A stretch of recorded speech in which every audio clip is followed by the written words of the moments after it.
Let me ask you, what's the one thing that separates a forgettable guest from a magnetic, memorable one? I'll give you a hint. It's not a fancy mic or a polished pitch. It's that bold, disruptive point of view. And today on the podcast interview marketing show, I'm sitting down with Kristen, one of our senior client account managers, and we're going to dive deep into why the guests who move the needle are the ones who say something worth remembering. We're talking about the kind of clarity and conviction that makes podcast listeners stop scrolling, lean in, and say, now that's someone I need to work with. That's an idea I hadn't thought of. If you've ever found yourself watering down your message to appeal to everyone, Kristen's going to go show you that that's the fastest way to get ignored. This episode is a masterclass in how to stand out on interviews by standing for something. If you're ready to turn heads, not just turn up, this one's for you. All right, no fluff. Kristen, why are we here today? In a world full of noise, the people who get remembered are the ones who say something that interrupts the pattern. People spend the first 30 seconds of a podcast interview deciding if they're going to turn you up or turn you off. Please don't turn me off. And that's what it is. It's a disruptive statement. And too many people start the podcast interviews with fluff. Hey, thank you. Great to be here. How's the weather there? All the rest of that. Nobody cares about that. Grab their attention early with the disruptive statement. And that's what we're going to be talking about today. So, Kristen, can you unpack that idea a little bit of what the disruptive statement is? Yeah. So it's really a way for you as a guest or you as the host to grab the listener's attention. Tell them what you're talking about. We've talked about how storytelling and your introduction is so important. I also think there's so much value in really grabbing their attention early on and giving them the reason why they should continue to listen. And that bold statement, right? We've got a million things. They're listening. 70% of them listen to it sped up. Say something that grabs their attention, maybe even something that is so bold that it causes them to rewind and go, what did they just say? I got that right. Yeah. And I think, it also has to be a statement that makes people think, right? It's not just like you making a blanket statement. It's about talking, we're not the best, we're the only, right? So you've gone from competing against all the other people in your industry to then positioning yourself as the only option. And people sort of then start to shift and reframe how they view you and the conversation that you're going to have with them. And I think a lot of times, if you think of keynote presenters, right, when they walk out on the stage, they do something to grab your attention, to disrupt it. So you look up from your phone and start paying attention, right? And sometimes they've got props and can do other things like that. We don't have that with a podcast, right? Even if it's video, you can't assume that everybody's watching it. So you've got to make that bold, disruptive statement to catch their attention, to make them interested in listening.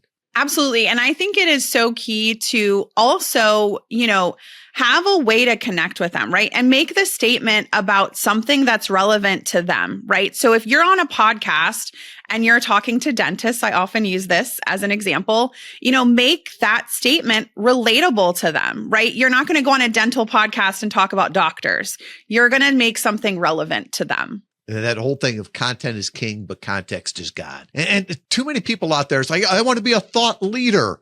And they're not sharing any thoughts. They're just rehashing what everybody knows. Yeah. It's like, a lot of people are out there just sort of regurgitating information that they've, read online or things like that. So it's really important to allow this to be something that really makes you stand out. You're rejecting the premise, you're reframing a conversation, right? And these statements and things that you're talking about, they don't have to be like rude or controversial, right? Like they just have to be something that is thought-provoking as well. I love Bix Bixen. It's a client. He's a great futurist and just the nicest guy, right? He would always put it out there. I'd invite you to consider, or have you ever considered? And that gets people listening, right? Have you ever considered that you don't have a future? You just have an extenuation of the past. Oh, that's a pretty bold statement, right? Or this disruptive statement that he would invite people. Have you ever considered that if you don't change your mind every now and then, there's no way to prove you still have one? Wow, that'll get people listening. Absolutely. And I think the other part that really kind of stood out to me as I was listening to you talk is that you're not speaking at someone, right? Like you're coming alongside of them and you're giving them, questions that they can then start to view it from their perspective versus you talking at them and sort of, maybe feels like talking down sometimes too. So I love that example. Yeah. And it's, this quarter, we're all focused on category design. And that's that whole idea of changing the lens, right? Nobody wants to just be, I'm a little bit better or a little bit cheaper or all the rest of that. No, having that bold statement that changes the lens that they look at things, right? That you reject the premise. This is the way I see the world, right? That is truly is a point of view. If you've got the same point of view as everyone else, that's not interesting. That's not being a thought leader. Yeah. And what'll happen if you do have that is you'll get lost in the shuffle. You're not memorable. People are turning you off. So it would be a waste of time if you're not taking the time to really think through what is your point of view? How are you connecting with people? How are you giving them a reason to sort of turn you up and stand out? I think that it becomes your signature, right? Like it's your content, right? The context is for everyone else and everything else. Yeah. And the point of view on the world, right? Too many people start talking about their product or their service. And the truth is that nobody cares about our product or our service. In fact, if you start selling, the first people do is get, they close off. They're thinking, oh, this is a sales pitch. But if you start talking about the problem, to see it in a different way, then you're both on the same side of the table, right? I often will say the weirdest compliment I ever got was years and years ago when somebody called me up and they're like, you guys are just like Preparation H. And I'm like, why are we like hemorrhoid cream? And he's like, no, it's a compliment, right? You came recommended. You gave fast relief, right? And that's when it struck me. Nobody cares about the product or service. They care about their pain in their rear end. And if you can address that, then you build that trust. And often I'll tell people that, your job on a podcast is to go out there and say, this is the way I see the world, right? This is what I believe. This is what I see. This is how I see the solution. And then they can either come alongside you or not, right? But it makes it very clear who you are in the world. Yeah, absolutely. And I will tell you, and I have seen this more and more often where as I'm coordinating for my clients and scheduling, a lot of podcast hosts make it very clear, you're not coming on the podcast to sell, which indicates that there's a larger problem that a lot of people are doing that, right? They're coming on to sell. And that is, I think, one of the quickest ways to have your episode not be published, to, ruin the potential relationship that you could have with the host, which I always advise my clients, there's such an opportunity there. And so I think really going in and having a key point of view can be so helpful to also nurture that relationship with the host as well as connect with the listeners and get them thinking. So there's so much value in that. And that's just a trend that I've kind of been seeing, more so lately. Even when you fill out, applications to be on podcast, one of the common questions is, what do you believe, that the most of the audience won't, or, something like that. And the thing is like, if my belief is, I believe we're the best CRM available, right? That's not interesting, right? And I can think of, Spiro AI. Okay. This is an AI driven CRM company. Their core belief is we hate CRM too. Right? No other CRM company is coming out there on their logo, right? Over the founder's shoulder. He's got CRM with the red circle and the line through it. That's pretty disruptive. And so from that standpoint, he's like, yeah, here's all the problems, that you're having with it, that we have using it, right? Nobody likes it. That's why we created this solution, right? That is interesting. Yep. 100%. And I'll tell you, another one that, as you were mentioning that came to mind. I worked for another company, many years ago, and we were, the company was hiring for a CMO, right? So, we would see all the people coming into interview, and I remember a package coming, and it was just this, big thing. And one of the candidates had sent a brand new Nike shoe with a note that said, I can't wait. I wanted to put my best foot forward. And I think, doing that, I still remember that. So these statements can be what really makes you stand out and make you memorable. So I think there's so much value there. And then as you start to, share this consistently, you then start educating the market before they're ready to buy, right? So like someone could listen to you on a podcast and maybe not be ready to, work with you or anything like that. But you're planting seeds and you're making yourself memorable. So when that day does come and they need your service or they need your product, they go, oh, I remember Tom Schwab. He's the godfather of podcasting. And it's that idea of being memorable. Right. I think of Jesse Cole, right? One of our past clients. We helped him launch his first book of the Savannah Bananas, right? You've got to be a good friend of Jesse Cole's to ever see him in anything besides a yellow tux, right? David Rendell, same thing, the freak factor, right? David is probably 6'8", walks around in pink all the time. Oh, and he's also about 175 pounds, right? And he believes that what makes you different makes you great. He stands out. You're memorable with that. And I think too many people go on a podcast and they're forgotten, right? They're saying what everyone else is saying and they're doing what everyone else is doing. And, that's how you get lost in the shuffle.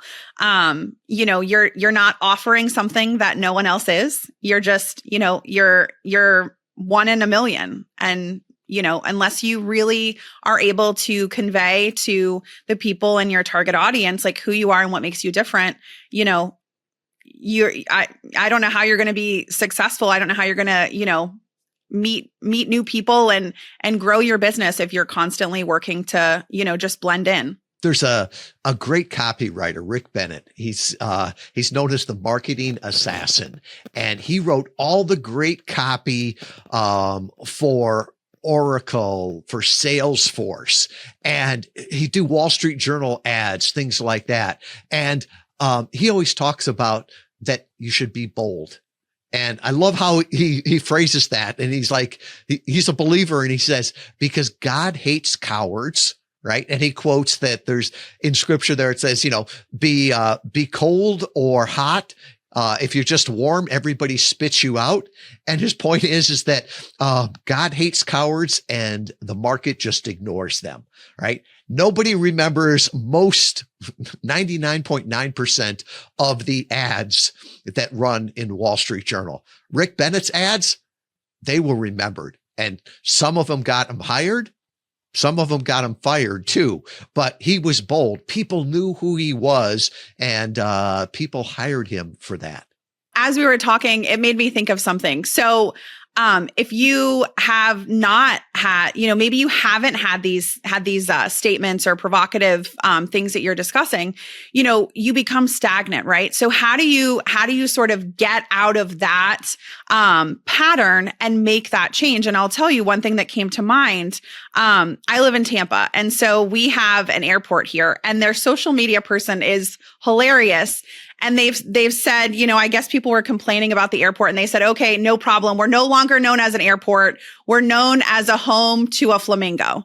And so all of a sudden, then all these other people, all these other airports in the area started kind of joining in, right? So then it creates this buzz around, the airports and different things. And so it becomes something that people then start to follow. So if you're able to sort of, get out of that space and really, make yourself memorable and make make things that you're talking about be relevant to people, other people are also going to join into the conversation. Yeah. If people will talk about viral or something like that. Well, I don't know that viral is just impressions or anything like that. But when you said that, I was like, oh yeah, I remember when Grand Rapids had their nonstop flight to Tampa, right? And the way they announced that was by putting flamingos all around town. Nobody knew what it was until somebody explained it, and then everybody explained it to each other. And, I don't know wherever else they have nonstop flights, but I know it's to Tampa. Right? Yep, exactly. So it's that idea of being useful in there, and the whole idea of language and category design and what we're doing here. And I think we like, there are some, common phrases, right? Like we have like product market fit, quiet quitting, the creator economy. Like those are buzzwords that I think people hear all the time. Like I hear and see imposter syndrome all the time. And so if you're able to craft a provocative statement around those things and they start to become adapted into everyday language, I think that's such a great opportunity for you to sort of, be the thought leader, be the driving force in that, right? You're not just promoting your work. You're offering up language that others will use to then describe their own problem. So you're paving the way. Often I say, if you could put it on a coffee cup, it's a good phrase, right? And for those of you not watching, I'm holding up my coffee cup that says better is better. And that came from one of our clients, Steve Acho. He'd get on a podcast, and Steve is a high-level executive recruiter. And he came out and said, more is not better. Better is better. And then he'd explain it. He's like, if I give you the 7 billion resumes that are now available on monster.com, does that help you? No. And he's like, if I can give you 3 people that will change your business, right? Does that help you? More is not better. Better is better. And when he said that, I mean, that was the quote that people were using. That was the snippet that was pulled out of that. That was the little 60-second clip. Those things that cause people to reframe what they're looking at. And, same way with us. We look at it and it's like, it's not about podcast guesting, right? Everybody's talking about podcast guesting. If you want a hobby, take up podcast guesting. If you want business results, focus on podcast interview marketing. Yeah. And, it's funny because I use better is better often. I quote you all the time, but I often use it with clients because I do see a lot of times clients will come and say, I want big shows. I want to be on Joe Rogan. And I have to sort of think about how to reframe that, because it's not about just being in front of a large audience. It's about being in front of the right audience. And it's about being, in front of people that you can, help and be useful for, right? Like I've given this as an example before, say someone gets invited to speak about their business at halftime of an NFL football game. No one cares about anything about business at that point. You're just there, you're talking, they're getting up, they're turning you off, right?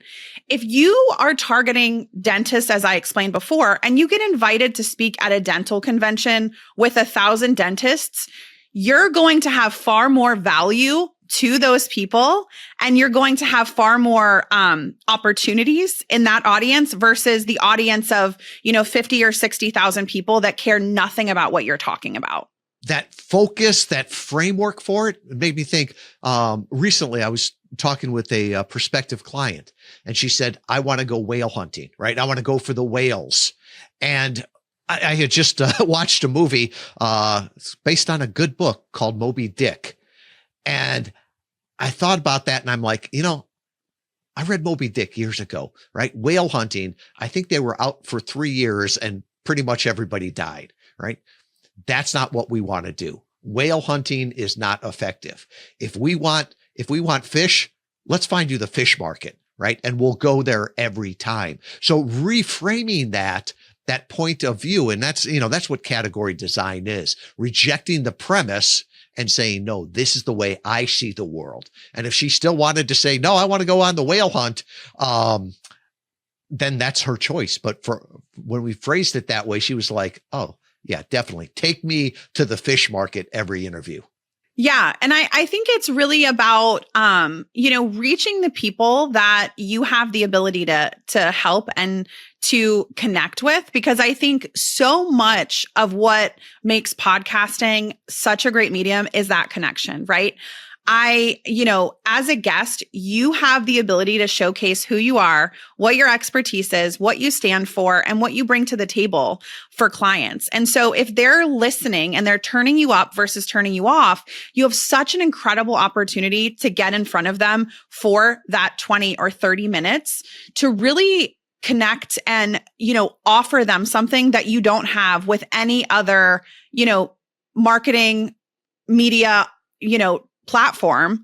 And I think that's why it's so much value there, because you have the ability to really connect in a way that you don't have it in other ways. When you talk with your clients, you came up with this framework that I thought was amazing for having strong points of view, right? Those disruptive statements. What do you talk to them about as they think about what they're going to say that's going to catch somebody's attention?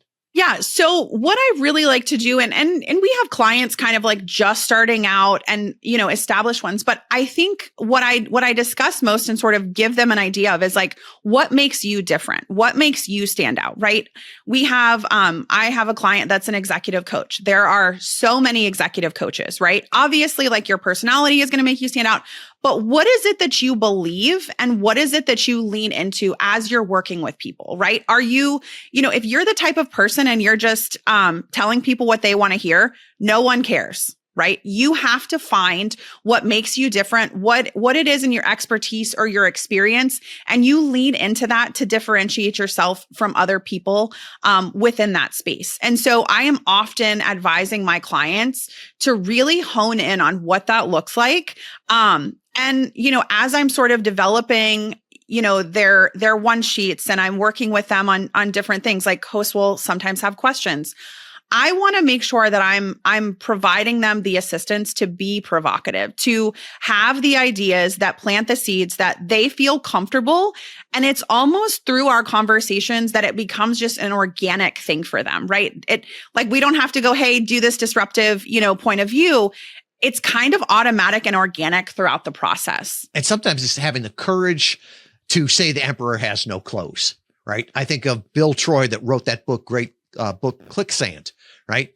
And he pointed out there that, we're not all just one funnel away, right? And he was the one that, that disruptive statement was big fish don't swim through funnels and whales don't click. And it was just that clarity around there. It's like you could spend the entire episode unpacking that and the visuals around that where people can see that.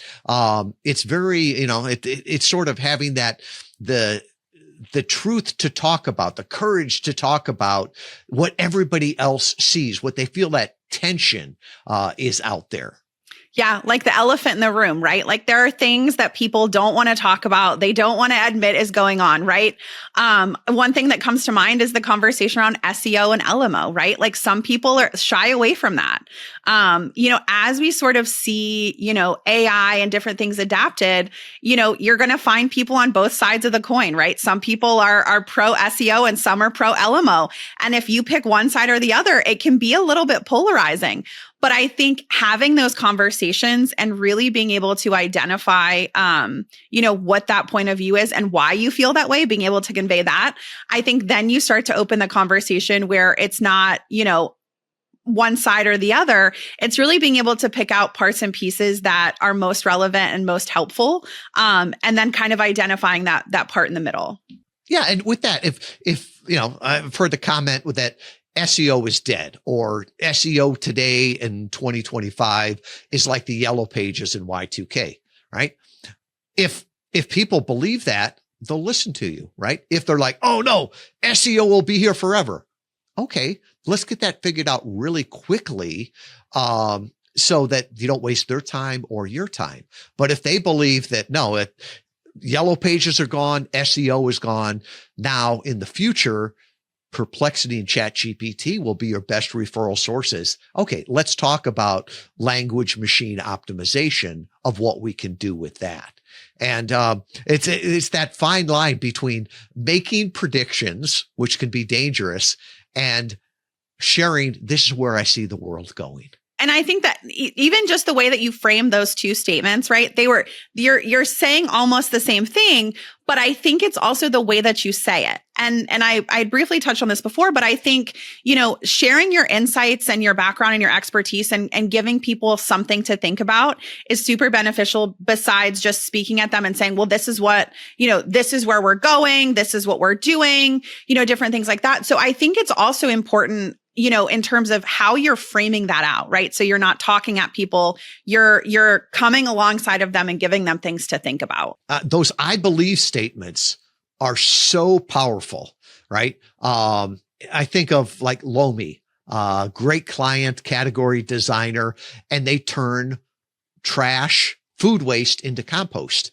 And when they were out there talking about the problem, right, that the landfills are getting filled up with food waste, that it's nasty. Nobody likes to carry it out to the garbage, all the rest of this, but that you can have this Lomi in your kitchen and you can turn that food waste into compost that you can use. That's interesting. And then when they do the transformation and say, I really believe that in the future, a Lomi will be a kitchen appliance, just like a refrigerator, a dishwasher, anything like that. When they start to do that, once they paint that picture of what the future is like, every time you got to carry all that food waste out, you're going to think of that product and like, maybe they're right. Maybe that is the future. Yeah. And I think one thing that you just said was like, people can visualize that, right? Like you are planting a seed that people can see that is the future, right? They can see themselves in it. And they visualize it themselves and are like, okay, well, now I need this. Like I had no idea about the Lomi, and our conversation, I'm like, okay, wow, this is really interesting. I'm going to go research it. Right.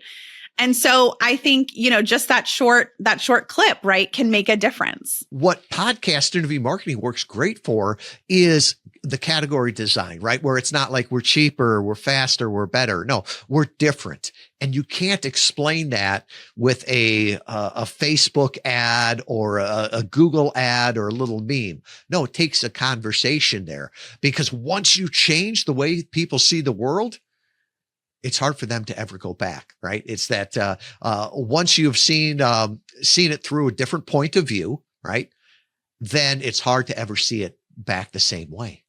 Absolutely. Absolutely. I think, gone are the days where, sales is going and getting 3 quotes and, picking the lowest bidder. It's really, and I think, and I say this because I live it every day, but I think it really comes down to connection, right? Especially if you're promoting a product or a service. I see this often, like people want to connect with people. And I think this is such a great way and a great opportunity to do that. In a way that helps differentiate yourself. And being strong, right? Telling people what you believe. I've even seen clients in their point of view will share what their core values are, right? We believe this. And I think that's important because once again, people want to resonate with people they trust, right? And today it's not about attention. It's about trust. There's a lot of people that can buy attention that never get the sale, because they don't have the trust, right? So, one client talked about the difference between influencers and practitioners, right? The influencers are the ones that are out there buying their ads, buying social media, right? These are the people that 2 years ago were the DEI experts, and then last year they were the crypto bros, and this year they're AI consultants, right? And they've got the attention. Everybody knows who they are, but they're not getting the sales because they don't have the trust with that. And it's interesting. The category kings and queens are the ones that are controlling the narrative. They're showing us where the world is going, and they're even controlling the language. Yep. They're the ones that very much so organically rise to being thought leaders within their areas. And I will tell you, when you brought up the people that are consistently shifting, I know we had a conversation the other day, and I thought it was really interesting that, with the rise of ChatGPT, right? If someone is consistently changing what they're doing, their like LMO is not going to, kind of boost them as much because they're not being consistent in their messaging. They're not being consistent in their representation online. And I thought that was really interesting. Yeah. They're building a foundation online that is continually changing. So they're battling against themselves. It's like, oh, I thought you were, you did this. Oh no, that was last year. So you really can't do that. And it's interesting how the people that are the category designers, the ones that are out there evangelizing for a new way to see the world, they're controlling the language, right? I can remember when HubSpot first started inbound marketing, they wrote a book called Inbound Marketing. No one knew what that was, but they just kept talking about it, right? And now everybody does inbound marketing. And when you've got a company that comes out and says, our platform does inbound marketing, the first thing that people will say is like, oh, like HubSpot? Oh no, we're a little bit cheaper. We're a little bit faster, whatever. It's like, they just told you this is the category king. This is the person that's leading it. And they built the entire category. They built the knowledge around that. They built the vocabulary, and now people recognize that. Absolutely. And I think it also sets the bar, right? So if you're the category king, you're here. And if you're not the category king, you're constantly trying to be the category king, but you don't maybe do the same thing that they do. You don't have the ability because you haven't established that authority. And so what happens is that I think oftentimes you'll see people sort of vying to do that, but if you're the category king, everyone's trying to be like you, right? They're, and no one is like you. And I've made a LinkedIn post about this where like you are, you and your ideas are what differentiates yourself, right? And so no one can be you, right? No one in this world can be Steve Jobs. No one is going to go out and create something that can compete with Apple, right? So what you have to do is if you're reframing it and you're saying, okay, I want to be at that level, you have to come up with an idea and make yourself the category king. You're not competing with Apple. You're competing against yourself. I remember a great category creator we had, the Land Geek, Mark. After about a year of being out on podcast, he's like, people are copying what I'm doing, right? Now there was not only the Land Geek, now there's the Land Shark, right? And I'm like, they'll always be able to copy what you did. They're not going to be able to copy what you're going to do. And it's almost like that homage of, hey, here's the leader, right? And we've seen this too, right? When we started, people would say, I'm a booker, right? People don't want a booker, right? That's just a virtual assistant. We wanted to take the service up a next level, and we called our account managers at that time concierge. It took about 18 months where everybody in the industry was concierge. Great. I'm glad that we moved the market from transaction to service. Right. And then the same thing when people were talking about downloads, right? I'm like, downloads is one metric, right? We're talking about impact and authority. And it's great that it's moving on from there. That your language is landing on podcast interviews when all of a sudden you start to see your clients or your clients use it, but also people that are trying to copy you. And that's one of those things that you've got to go out there and be the first person to claim it, especially now with language machine optimization, right? Here's a bold statement. I believe that Perplexity and ChatGPT will be our number one referral source by the end of 2025, right? So you better be out there putting the information out there, having different topics so that they know you. Heck, that's a reason why we've got more than just one person at Interview Valet now doing interviews. We've got 4 people, because we want to make sure that when people ask ChatGPT that they've got all these different voices and they can recommend us, because it's no longer, can you buy your way onto Google? No, it's, can you earn your way onto ChatGPT and Perplexity. Absolutely. And I think, as we talk about earning, I think it's always coming from a place of strategy and connection. I think those are two things that I really try to emphasize with my clients, right? Connect with the right people and be strategic in the messaging, be strategic in your point of view.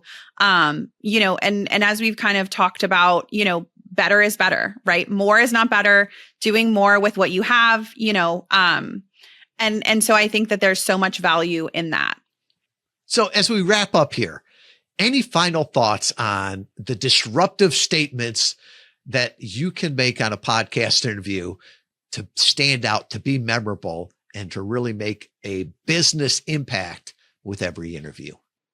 Yeah, I think my biggest piece of advice for anyone, that this message resonates with is I think really being self-aware of who is your target audience, what is your point of view, and then what problem do you bring them with a solution, and how do you connect with them so that they turn you up versus turn you off? Yeah. At the end of the day, marketing should be magnetic, right? It should attract the right people. It should repel the people that aren't a good fit, and it should get you better leads that close faster for a higher amount. As one of our clients said, he wants the marketing cylinder, right? 5 in, 4 out. He's tired of the marketing funnel where he gets 1,000 leads to get one client. Yep. Doing more. You don't need as much. You just need the right people. Well, Kristen, what's ordinary to you is amazing to others. And I hope everybody listening to this will think, what disruptive statements can I make on a podcast interview? If I'm walking out on the stage of a keynote, what am I going to say to catch those people's attentions and make them want to listen? Wow, what a conversation. Kristen laid out how playing it safe on interviews is just playing to lose. When you have a clear point of view and you're willing to say something bold, something real, you don't just get attention, you get authority. So here's your next step. Ask yourself, what do I believe that goes against the grain of the industry? That's the line you need to say. That's the story you need to tell, because clarity converts and boldness boosts business. Podcast interviews aren't just about content. They're conversations with your future clients. Make them count. And if you're ready to craft a message that cuts through the clutter and connects with your ideal audience, we'd love to help. Head over to interviewvalet.com and let's start building your platform, one bold interview at a time. Until next time, be seen, be heard, be bold.